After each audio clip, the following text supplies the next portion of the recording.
107.7 WFCS New Britain, Hartford. This is the Marzu Show, career development to the max. I am your host, your radio personnel, TV personnel, Marzu. And normally I do my radio shows at the actual radio station at CCSU. But today I'm going to do things a little bit differently. I'm going to be doing it via the airways, via the technology, the best way possible. And in this growing field of technology, this is the way that things are going. And I've had the pleasure to meet this man just now, and now we're here via Skype. This is John Gulaski, who is the author of the book called Echoes of Tattered Tongues, Memory Unfolded.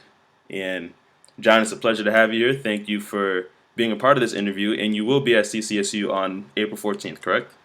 Yes, I will. Thanks, Max, for having me here. And I'll be here on the 14th. I believe the presentation begins at 7 o'clock. Mm-hmm. And I'd like to welcome everybody to my presentation.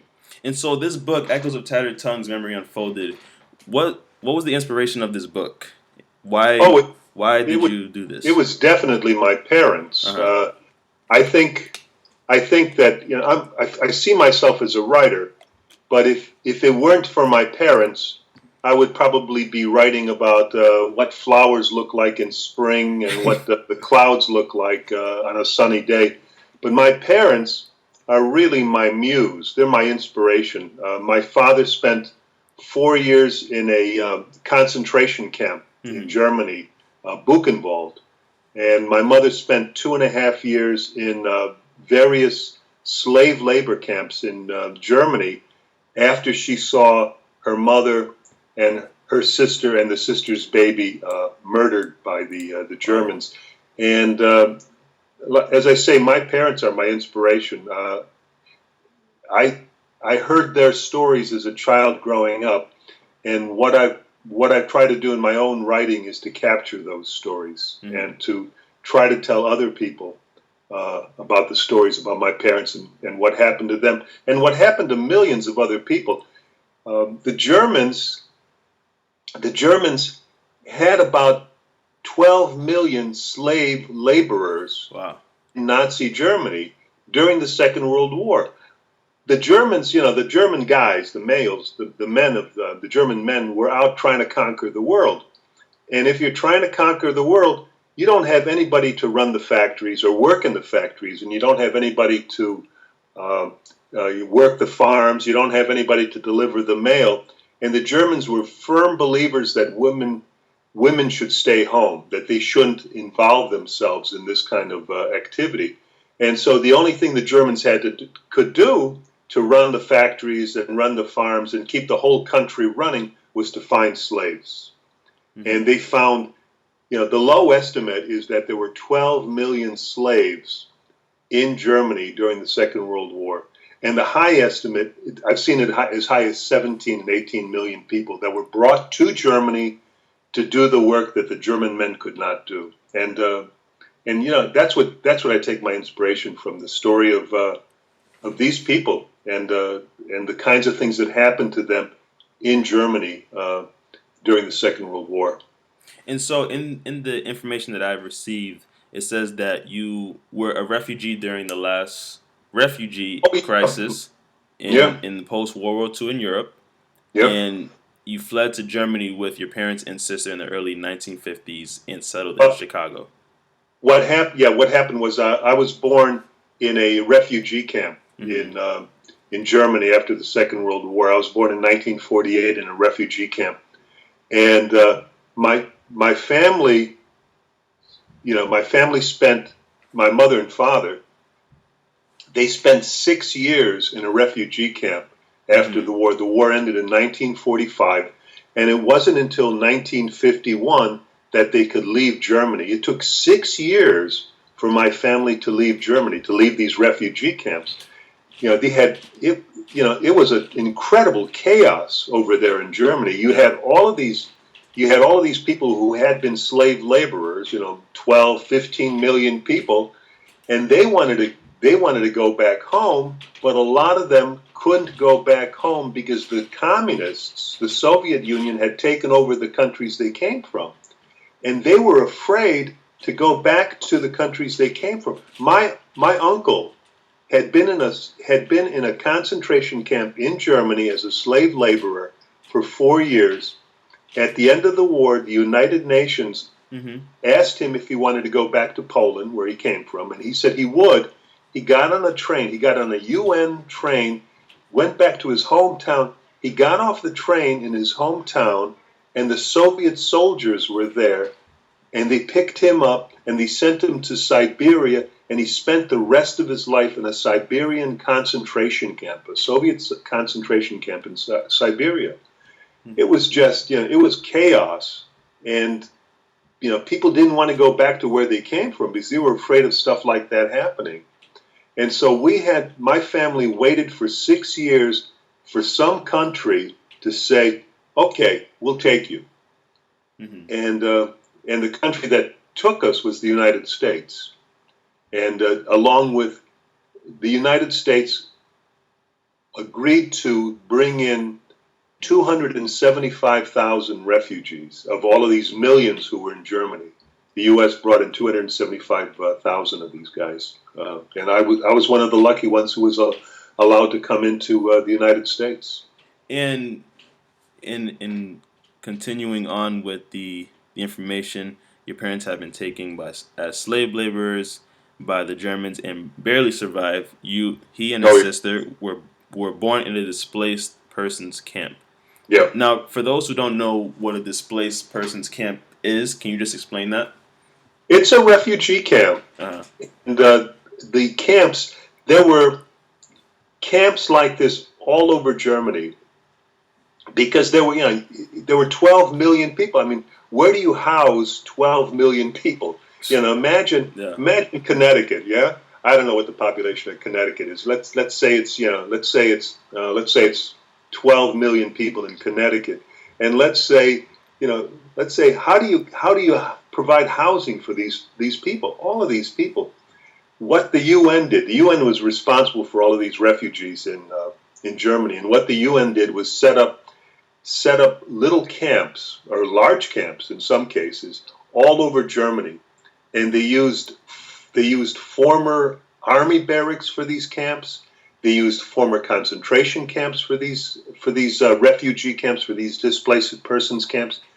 And one of the things the UN was afraid of was they were afraid that you had these slave laborers, former slave laborers. They've been liberated. They're living in these camps. One of the things the UN feared was that these people would leave these camps and take retribution, take revenge on the German people. And so the UN was really seriously interested in keeping people in these camps and finding ways to get them out of Germany. And so that, they were always, moving people from one camp to another camp, trying to consolidate camps, trying to empty camps out completely. But it was hard finding countries that would take these refugees, and I think it's a similar sort of thing that's going on in Europe right now. Countries are increasingly unwilling to take in these refugees, the ones that are coming up from Syria. Countries in Europe are having a hard time, accepting these people. And I think it was the same thing back then. And for the book, I didn't get a chance to see a physical copy of it. How long is the book, and how long did it take for you to write the material, to actually get it out there? And did you have somebody review it first, or did you just say, I'm going to send it out the way it is? Oh, the poems, I started writing the material in this book in 1979. And it's a book of poems and short prose pieces. And it tries to create the sense of a novel or a nonfiction memoir by mixing poetry and prose pieces. But the first poem that's in this book I wrote in 1979 when I was still a student, and just gradually over the years I put this book together. And you asked if I had somebody review this thing. Uh, and the people who reviewed, my wife reviewed the book. Mm-hmm. She read the book over, and I got a lot of suggestions from her, and I got a lot of suggestions from friends about this book. I've been working on it for so long, and I've shown so many people parts of this book that I think I owe a debt to all of my friends Mm-hmm. who looked at this book over the years, and I also owe a debt to my parents Yeah. because I showed my father couldn't read. He had no education, but my mother was able to read, and I was able to show her some of the things I was working on, and she then added information. She would say things like, I've got one poem, for example, in the book called "Cattle Train to Magdeburg," and I showed the poem to my mother, and it was a poem based largely on my father's description of how my mother was taken to Germany by the Germans. Uh-huh. And I showed this poem to my mother, and my mother said, she said, "That's not the way it was at all." And I said, uh, "What do you mean?" She said, "Get out a legal pad, and I'll tell you the true story." And so I got a legal pad, and I listened to her, and I wrote down everything she said. And of course, what I did then was I turned it into a poem. mm-hmm. And so she became. Both of my parents were sort of collaborators with me on this book. A lot of the stories that I, a lot of the stories that I tell in this book come to me from my mother and my father. First, my father, because my father was telling me these stories when I was a kid. When I was 6, 7, 8 years old, my father would tell me stories about how he got to America. How he got to America by first being a farm boy in Poland, and then being taken in a roundup and turned into a slave by the Germans, and then how he got out of Germany and how he came to the United States. All of that stuff. He was an incredible talker, and he was telling me these stories from the time I was a little bitty kid. And Mm-hmm. then after he died, my mother started telling me these stories. And so the two of them were, I think they were probably, my best collaborators, the, the best influence on me in telling these stories. And this book was released in March In March, yes, of this year. of Yeah. this year. And you said you had poems dated back to Seven, 1970s and yeah. so pretty much between the 70s and now.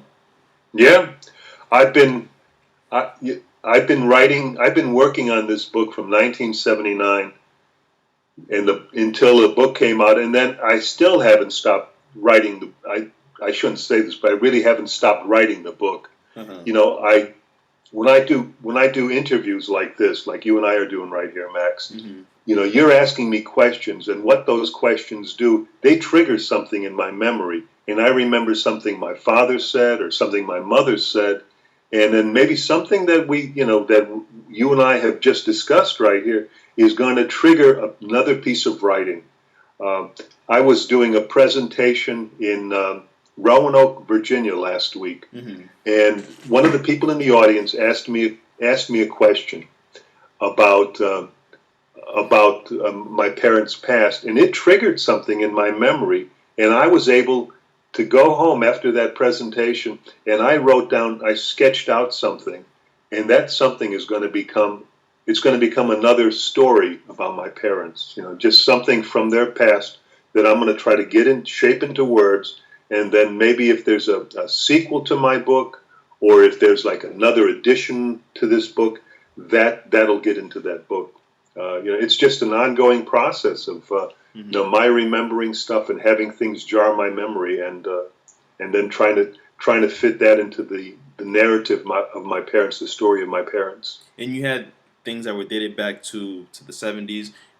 Yeah. In the year 2016, why did you decide to release the book last month? Oh, well, Was it you just the know, timing that it was, or you had enough it, poems to no, I release the think book? I think that I honestly thought it was time because I thought I thought that I had told all of the stories that I had gathered together all of the stories that my parents had told me, and that I was at the place where all of these. I didn't think I was going to write any more stories. I thought I had I had told their story. I had told their story about what their lives were like before the war, what their lives were like during the war, what their lives were like in the refugee camp, what their lives were like in America, and I thought finally I had all of this stuff. I felt it was complete. And that's when I sought out a publisher, and I found someone who would publish this book.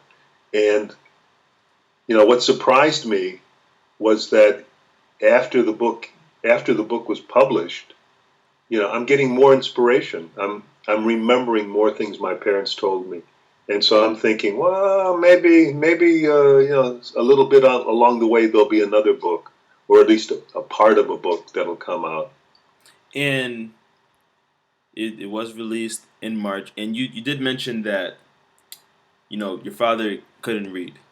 Yeah. And you received your bachelor's in English and from the University of Illinois, your master's, your PhD from Purdue University, Yep. Yep. and you're a professor. He is a professor, a retired professor. A retired professor.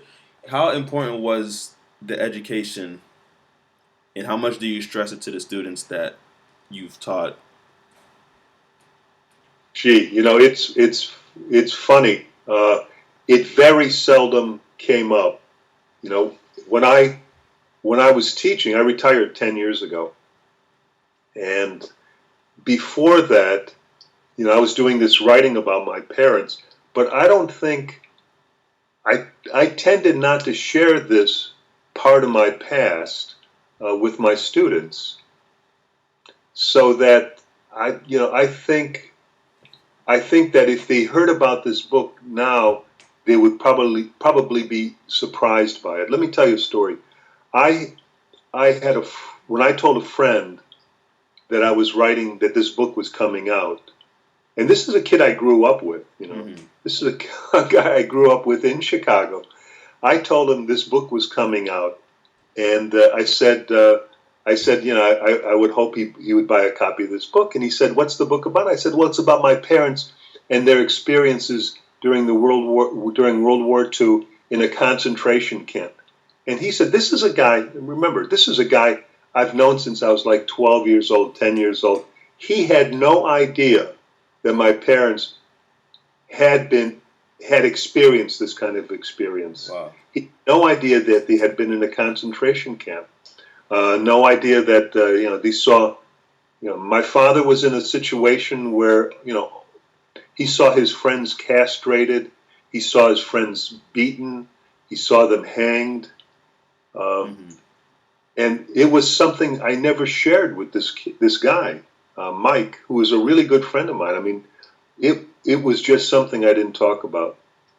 And something that's I find to be crazy is that this was in the 1940s. You say? Yeah, my parents. Yeah. This hasn't been 100 years yet. This is commonly recent stuff that's been happening. Yeah. And along with segregation and all these things, like they kind of just happened. Yeah. And to this day, we're kind of still going through it. Absolutely. Yeah. When I do presentations about my parents, and like while I was working on the book, I was also doing a lot of presentations. I was going to high schools and colleges, and I was going to churches and synagogues, talking about the stuff I was writing about, and I was always running into people who were surprised by the experiences I was talking about. They had no idea that there had been all of these slaves in Germany. But then once I told them the story of these slaves in Germany, I said, I explained where the slaves came from and all of that. People said, "Yeah, that makes sense that the Germans would have slaves. I mean, who else would do the work?" But it's like there's all of this history, and it's history that people don't know about, or history. Yeah, I'll say that it's history that people don't know about, And then it gets me wondering about how much more history there is that we don't know about. I 2 weeks ago, I did a presentation at Randolph College in Lynchburg, Virginia. Mm-hmm. And afterward, a young man came up to me, and he told me that his grandparents had been slave laborers in a concentration camp in Malaysia during the 1940s. Wow. And I said, they had slave laborers in Malaysia? And he said, yeah. He said there were 3 million people in concentration camps in Malaysia during the Second World War. It blew me away. I mean, I thought, I've written a lot about my parents. I've also done a lot of research about the Second World War to give me a foundation for the experiences that I'm writing about. And this is a young man, who's telling me stuff about what happened in concentration camps in the Second World War that I had no clue about. I didn't know about it at all. And I'm thinking that there's just a lot of history that that we don't know, that I don't know, that people just don't know. And when I tell my story to people, and when I write my book, I think what's happening is that I'm giving them a view into history that perhaps they haven't had. It reminds me of something my mother once said. I told my mother I was going to be doing a presentation about her experiences and my dad's experiences as slave laborers. And you know what she said? She said, tell them that we weren't the only two in the camps. Because she was convinced that I was going to be, trying to make a pitch that they were the only two people who were slave laborers in these concentration camps. She wanted people to know that there were a lot of people who had this experience. And so, when you say that there were a lot of slave laborers there, who decided who was the slave laborer and how the slaves came about? Was the that Germans? Yeah, I can tell you how this happened. They would come. The Germans would come to villages in Poland, and not only in Poland, but they would come to villages in Czechoslovakia, mm-hmm. and they would come to towns in Hungary and Romania, all over France. They would go into these towns, and they would surround the towns with soldiers, and they would go through the towns, and they would pick out the people who looked like they could work. So when I do these presentations, especially in high school, I'll be standing in a classroom, and somebody will ask me that very question that you ask, and I'll say, well, you look like you should work in a slave labor camp, because the kid is strong, mm-hmm. and he looks like he's built, and he looks like he can work for 16 hours a day on 600 calories a week without being dead within a week. Wow. And I'll say, I'm going to take you to the slave labor camp, and I'm going to take you, and I'm going to take you, and I'll see some guy who's maybe, doesn't look like he's very, very fit, and I say, I'm going to leave you here. And and this is what the Germans did. It's you would spot the people who could work, and this is what they would do. They would surround these villages, and they would go through the villages and put the people on the trucks to go to the slave labor camps, who they thought could be people who could work. And they took the young, and they took the healthy, and they didn't take old people. Like they would never take me today. They would either just leave me there, or if I complained about it, they would shoot me. Wow. But otherwise, they'll take the strong. They take the young and the strong. And in some cases, they took whole families. They took whole families of people. And that was my next question. Would they ever separate family members? Say if one was considered built or too strong, and then the other one was not built or too strong, would they separate like a brother or sister apart? They would both separate and not separate. Sometimes the camps were, they tried to segregate the camps in terms of sex, mm-hmm. or gender rather, so that there would be where my father was Buchenwald, there were no women in Buchenwald. Okay. Okay. There were other labor camps where it was just all women. Where my mother was all women. But then there were other camps where there were families in these camps, the smaller camps. They did I mention how many camps, how many slave camps they had in Germany? When the Allies, the Americans and the Russians and everybody else came to Germany, they found 723 camps, Wow. slave camps in Germany. They were every place in Germany. My father was in one of the bigger ones, 40,000 people. He was in a camp with 40,000 people. And about They how were many all, were in a camp? pardon? How many slaves were in a camp? In his camp, there were 40,000 people in his camp.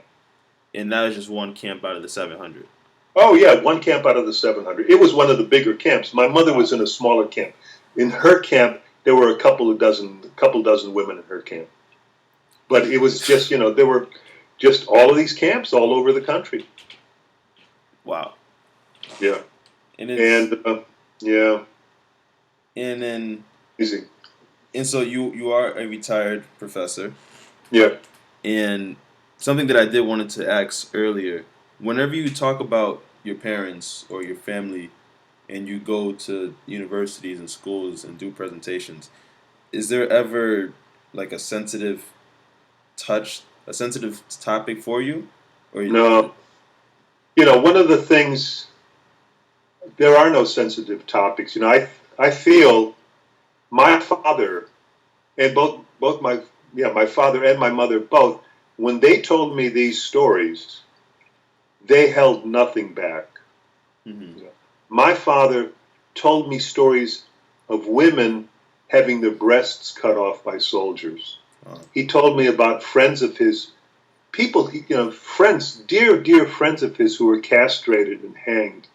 My mother told me about the day the Germans came to her house and shot her mother in the face. And then my mother told me about being raped by these soldiers. Yeah. Mm-hmm. My mother and my father held nothing back. And I feel that I owe it to my parents when I tell these stories not to hold anything back. And I think most people, when I do a presentation or when I write my book, most people appreciate this. That they realize that that things happened. Yeah. Yeah. Things happened in those kinds of conditions. There were terrible things.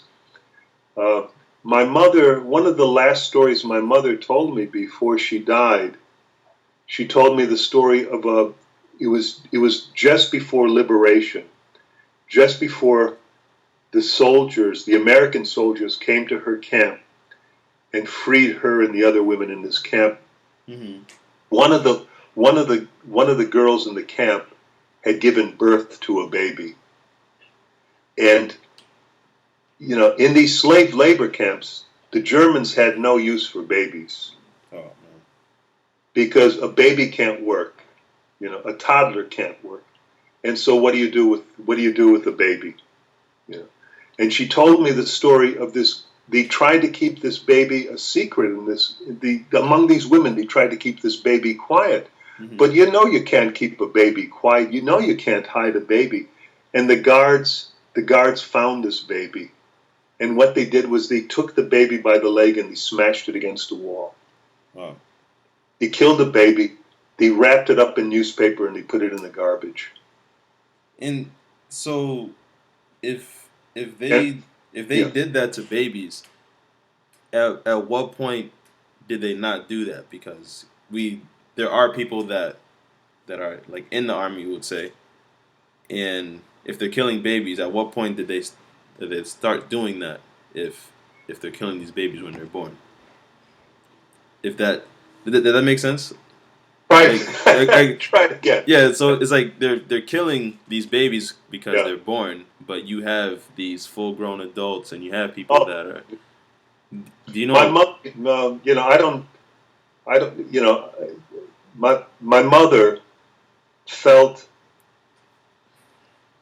felt that she would have died the first week in this camp she was in. Mm-hmm. She was brought to the camp in November, and she was sent out into the fields to dig up these beets. And the ground was frozen, and it was snowing, and she was sent out without any kind of jacket, without any shoes. She had no hat on. She wasn't even given a shovel to dig up these beets. She was told to dig the beets up with her hands. Oh. And she said that she didn't think she could survive the first week. And the only thing that kept her alive was an act of luck. A guard came by and asked her if she knew how to milk a cow. And of all of the girls that were in the field digging for these beets, she stood up and she said, "I can milk a cow." And this guard took her to a barn and put her in a barn and had her milk these cows. And she became a person who milked the cows. And a cow will keep you alive when other people are dying. Cows give out a tremendous amount of heat. And so that she was working with these cows, she was warm working with these cows. Cows also they produce milk. Yeah. So she was able to eat, she was able to drink the milk from these cows that came from these cows. And her luck was that she was given this job. She doesn't know what would have happened to her otherwise. Where my father was in Buchenwald, every year 1 out of every 4 men in this camp died. They weren't put in ovens. They just died because of starvation. They died because of brutality. These guys were working 14, 16 hours a day on 600 calories of food. Mm-hmm. You know what 600 calories of food is, Yeah. That's like maybe a half a Big Mac, It's like 2 bowls of cereal and this is what these people were living on. When the Americans came and liberated the camp my father was in, he weighed 70 pounds. Wow.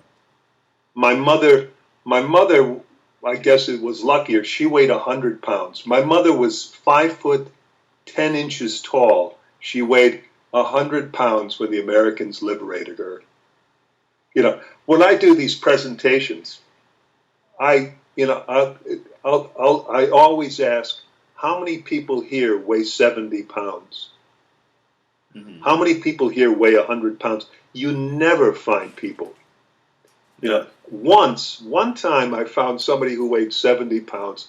I was doing a presentation to a middle school in Georgia, and there was a young girl there, and I think she had been double promoted, so she wasn't like even 12, she was like 10 years old, but she weighed 70 pounds. Mm-hmm. Yeah, it's just amazing. And you said your father was 70 pounds. Yeah, my father weighed 70 pounds when the liberation came. About how old was he? Pardon? About how old was he when he was? He was 20 years old when he was taken into the camps, mm-hmm. and he was 25 when the liberation came. And then he was 31 years old when he finally was able to leave the refugee camp. He spent 11 years of his life either as a slave laborer or living in a refugee camp. So he spent 11 years in sort of imprisonment and sort of semi-imprisonment. It's amazing to me to think of, the kind of effect that must have had on the people who were in these camps to spend all of this time, years. A third of his life was spent, I'm going to say it, a third of his life was spent in a situation where he could not express his own freedom. Mm-hmm. As a slave laborer and then as a refugee, it was like he was being defined by somebody else for a third of his life. It's amazing for me to think of. And so, how many campuses and presentations have you done? I've done a lot of them. I really like talking about my parents. As I said, I find it inspiring mm-hmm. To talk about them because it keeps them with me. when I read the poems about my parents, and when I read the short prose things I wrote about them, I hear their voices. I hear my parents' voices, and it's really important for me to hear their voices. It's like they're still with me when I do these presentations. I sometimes think when I do these presentations that my parents are there with me, telling the stories to other people about what happened to them that they themselves could not tell. And when you go And to that's really these important. campuses, why did you feel it was so important to relay this message out to the people? People ought to know about this stuff. It's an aspect of history. I think that people. Couple of things. That's one of the things that my personal history is something that's very important to me, and it's something that I want to share. But listen, you know as well as I do that we all have a personal history. We all have a personal history, and I think it's important. I think it's important for young people to find out what their parents and what their grandparents experienced, and what their great grandparents experienced, and what those lives were like. It's a way, I think, for me, remembering all of this past and carrying this past on to the future, people from the future generations. I think it helps me. I think it helps other people also. I think that remembering these stories, telling these stories,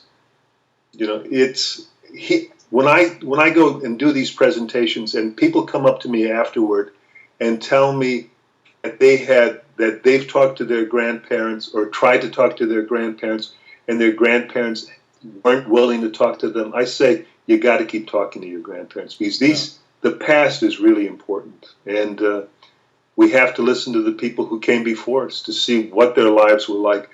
They don't always want to tell us about those lives. I've met. My mother was like that. She would not talk about anything that happened to her for years and years and years and years. And it was only gradually that I got her to the point where she was willing to share these stories.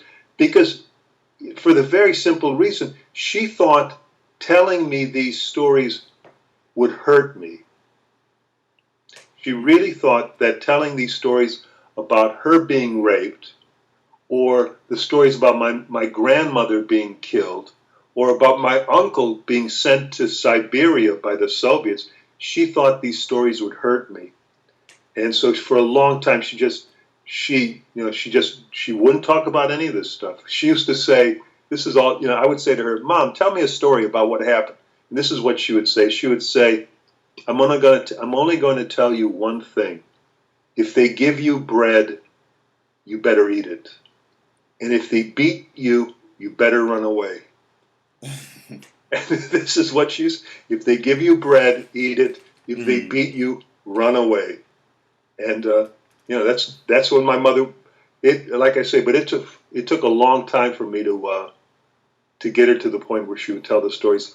And then it was like we became collaborators on these stories, and it became important for her.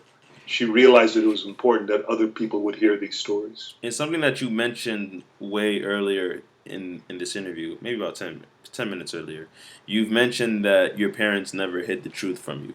And a lot of the times in schools, or just in general, we're not necessarily told the truth when it should be heard. There's a lot of things in history that have been skipped because the school society doesn't want to scare the students with stuff like this, and we find out later in life when we could have been told this, when it was first being said, and the truth does hurt when it's told to you, but it is best when you're told that, because now you know how to face reality once you're being told the truth. Absolutely, absolutely. But let me tell you, in all of the years that I was doing presentations about my parents, there was only one school that I went to where they told me that they read my work ahead of time. Uh-huh. Then when I got there, they said they went through the poems and they said, you can't read this one, you can't read this one, and he had a list of things I could not talk about. I mean, but I've been doing these presentations for a long time, and it was the only one time that happened. And I thought about it, and I said to them, I can't talk about this unless I talk about these things that happened to my mother and my father. I said I can't talk about them. I don't see how I can convey what it is I feel I need to convey without doing this. Now, when you do your presentations, are you conscious about maybe kids being there, or do you do your presentation as if they're still there and you kind of treat them as adults? What's that? Honestly, what normally happens if I do a high school presentation, it will be it'll be a junior class or a senior class, and the teachers will know the kind of presentation I'm doing, and they'll invite me in to do the presentation. So that I get a lot of requests from teachers who are teaching classes about the Holocaust in high school. Mm-hmm. Okay, and when I lived in Georgia, I got an award from the Georgia Holocaust Commemoration Association for the work I did in the schools, and teachers would know what I was going to be talking about, and they would invite me, and so it wasn't really a problem for them. There was only that one time when I ran into a problem where the people, I don't think they were as well prepared. I don't think they were as well prepared for my presentation, but well prepared for what I was going to do as most people generally are. And how did you get in touch with CCSU?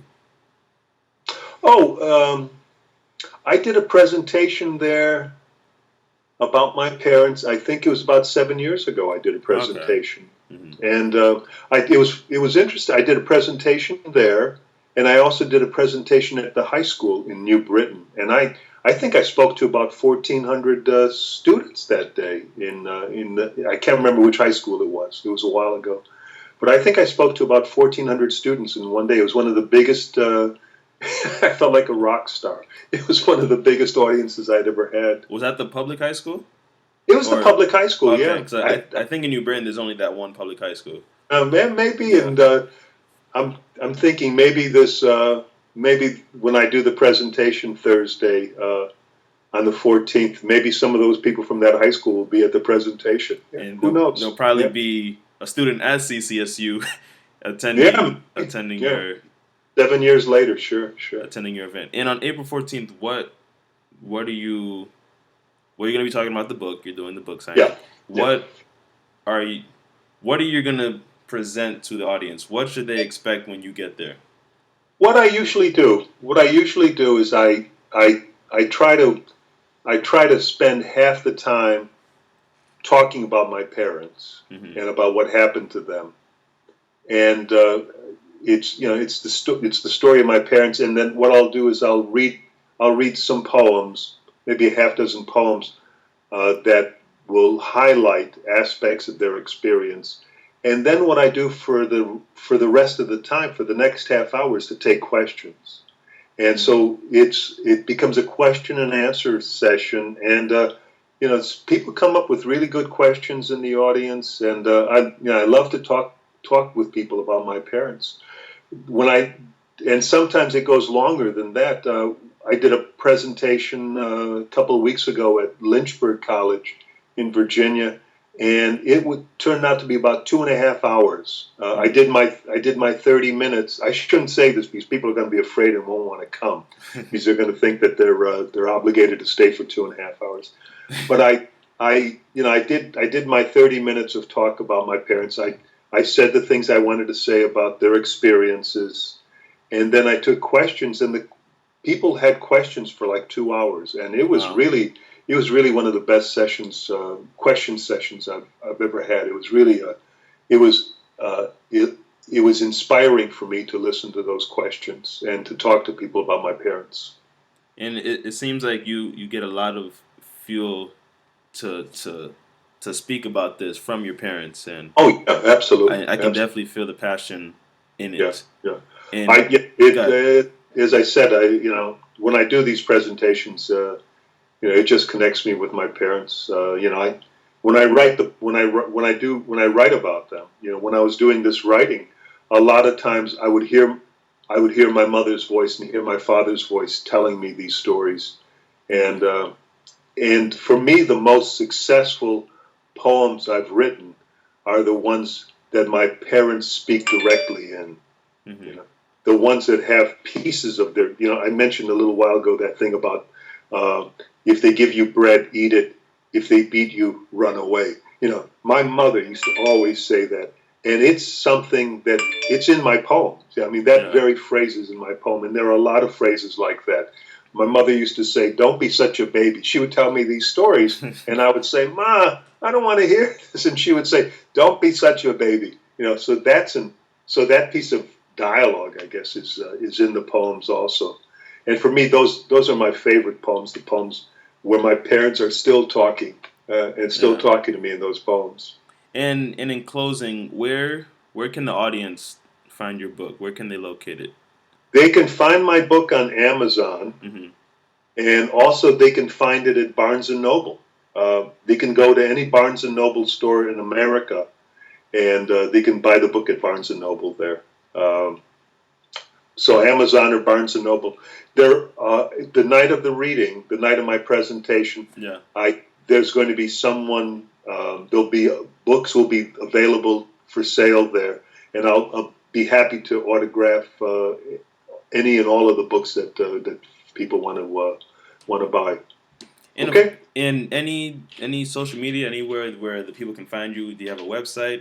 Or Yeah. Listen, just if they Google my name, John Guzlowski, mm-hmm. they'll find my. I've got a website devoted to the book Echoes of Tattered Tongues, which is just a lot of stories about my parents, stories about my parents' friends, about what happened to them Yeah. when they came to America, what their experiences were like in Germany. There are also some poems there. There's sort of just various kinds of narrative things. There's a video of a trailer. There are links to poems that I've read. So definitely going online and just Googling my name, it'll come up with that book. I'm also on Facebook, and I invite anybody to friend me on Facebook. I've got an Echoes of Tattered Tongues Facebook page. I'm on Twitter, Mm-hmm. and I think I've got most of the Pinterest. I've got Pinterest covered too, but not as much on Pinterest. Pinterest? Hmm? Pinterest.